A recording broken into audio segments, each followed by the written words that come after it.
Hello and welcome to today's video. In this video, we'll see the 5 common belief systems and how a passive investing strategy can be used on these 5 common belief systems that are in the market. So like and subscribe this video right away so that this video reaches a lot of people.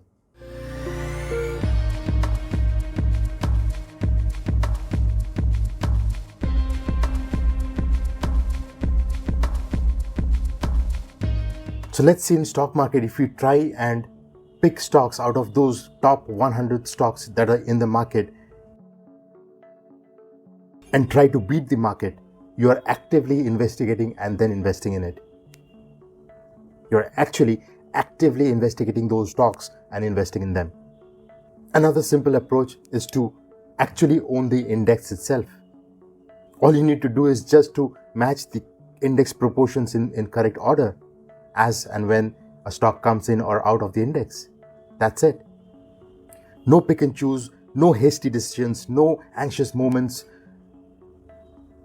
It's not required for you to analyze each and every stock. No headache at all. Just simply mimic and mirror the Sensex or an index. That's all. Isn't it easy?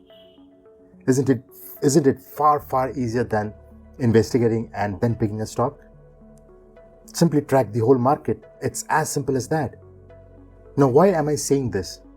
Now, the reason why I say this is because if you compare actively managed funds where the fund manager actively picks and investigates a mutual fund or investigates a stock and then picks it into his fund, if you compare that actively managed fund to a passive fund, many a times it's seen that an actively traded fund does not give a better return than a passive fund.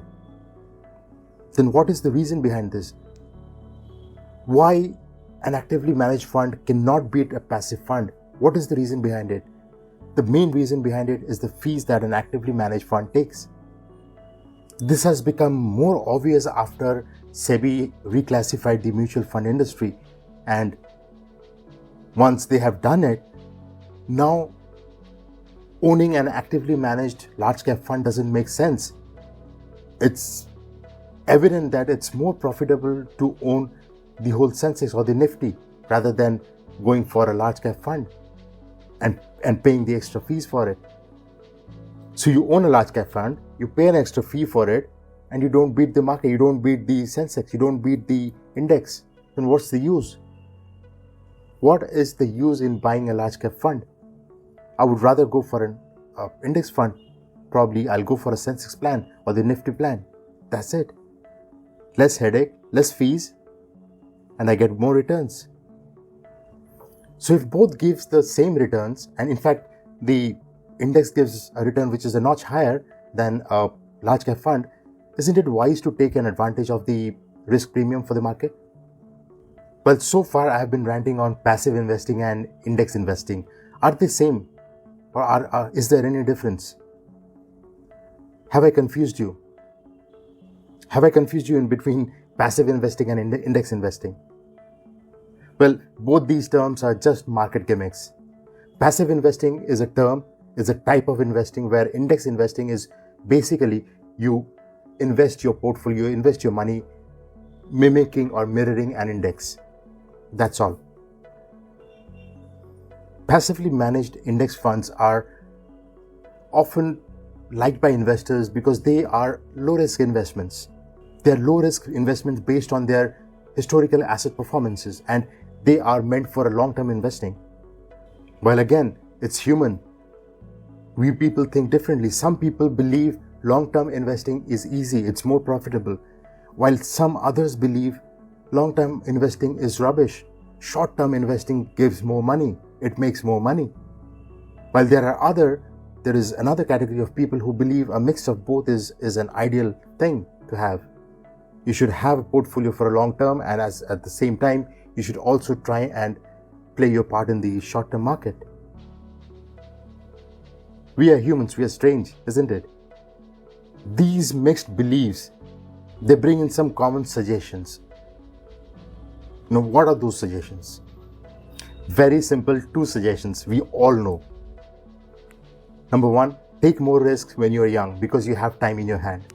And number 2, take less risk when you're old because you do not have time in your hand. Now, this difference in the belief system raises some concerns about investing strategies. Now, let's see what these are. Number 1, long-term investing might be risky. Number 2, short-term investing might be risky. Number 3, you should have a mix of long and short-term investing. Number 4, taking high risk at young age is preferable. And number 5, when you're old, don't take any risk. Don't take much risk. Now, me as an individual, if I were to believe in all of these, I'll have to start investing, keeping in mind the outcomes for all these 5 outcomes. So how can we address this using the passive investing strategy? The instant solution is to create a portfolio of mutual funds that would cater to each of these outcomes separately.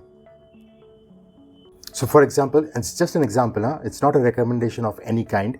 You might have a portfolio of mutual funds where you might invest somewhere around 30% in low risk investments, maybe 10% in small cap funds, maybe 15% in international funds, international small cap funds, maybe 10% in index funds, maybe 20% in international large cap funds, and maybe approximately 10 to 15% in emerging market funds.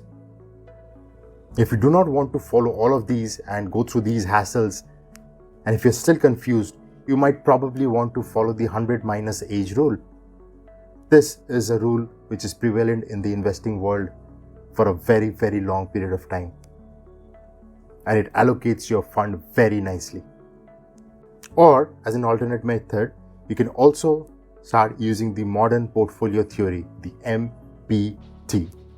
We'll discuss more about this MPT in a later video, but as of now, it's time for us to say goodbye and see you again in the next video. Till then, SG signing off.